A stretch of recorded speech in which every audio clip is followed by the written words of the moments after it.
This, I'm from New York, and it was one of those trips I take often. A couple times a year, I go back to New York, visit my family. And on one of the trips, my parents save everything. All the toys I had as a young kid, all my Star Wars toys, um, and she was showing me a basket of toys that she saved that I used to play with when I was a child. And I picked up one of the toys, and it was it was like reliving a moment. And I'm like, man, this is.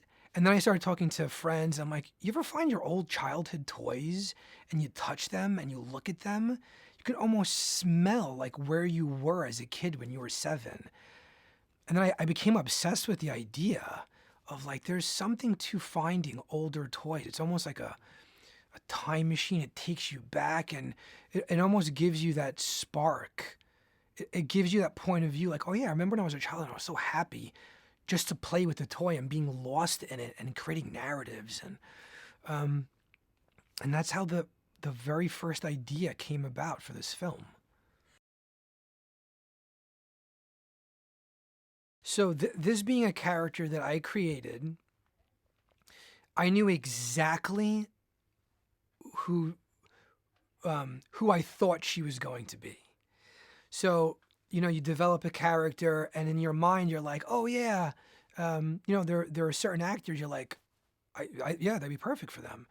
And then you meet everybody, and you hear this cliche saying of, when you're a filmmaker and you're in the room, you'll know who your character is. Um, and that's what happened with Anya. Is we were in LA, and I loved Anya's work, and we went into the room, and I pitched her the film, and I played her So Much World. And there's something that happened in the room that didn't happen with anyone else.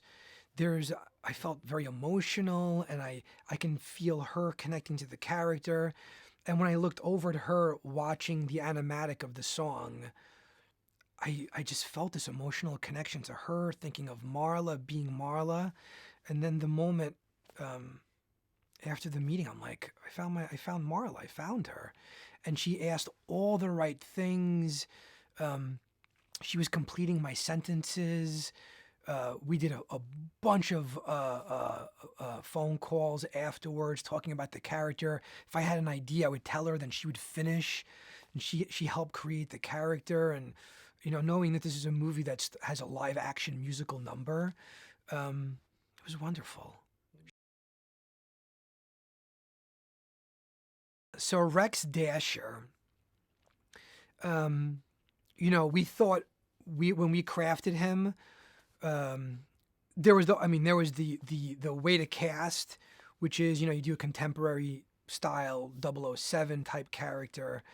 And then we were like, to complement Anya, to have a fresh new feel, to spice it up a little bit, I wanted to make sure the person playing opposite of Anya, it felt contemporary, and it was someone that was going to make it their own. So I heard through the grapevine that Daniel loved the James Bond movies. So the minute I got that in my head, I'm like, oh my God, Dan as a like a super secret spy agent. I'm like, that's awesome. So we met. Wonderful guy. We got to talking about the character, who he can be. He also was very involved in shaping the character. He had some amazing suggestions to help refine the character. We did a few meetings. We brought him into the booth. He did some readings. We did some animation tests of Daniel's voice. And Dan is magic as Rex. I mean, he's a standout character. He's fresh and funny and wonderfully British in the deliveries. And he's an awesome spy character. It's super actiony and cool, and people are going to dig him.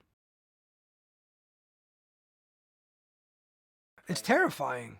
It's terrifying. Um, yeah, taking everything that I've learned at Disney putting a badass team together that believes in the story, believes in the characters, bringing in the music team at the inception of the idea, and treating this as a movie where songs forward the plot and characters, like a Lion King, like a Tangled, like a Frozen, like a Little Mermaid, hard. So taking that on and collaborating with the team that I have, and asking for honest critiques, and the brutal back and forth of the creative process, and putting the movie up 6 times, animating the movie 6 times, tearing it down, putting it back up. I know at first glance you hear, oh my God, they're making the Playmobil movie. But the situation that I love being in is that I hope that you're very surprised at what you see. That we're being very specific with the characters that we create, the story that we're telling, the songs that the characters are singing. Yeah, it's been a crazy journey being at a studio with 700 people, and you're playing a role in it, but you're still part of an 800-person company that I'm so thankful to have been part of.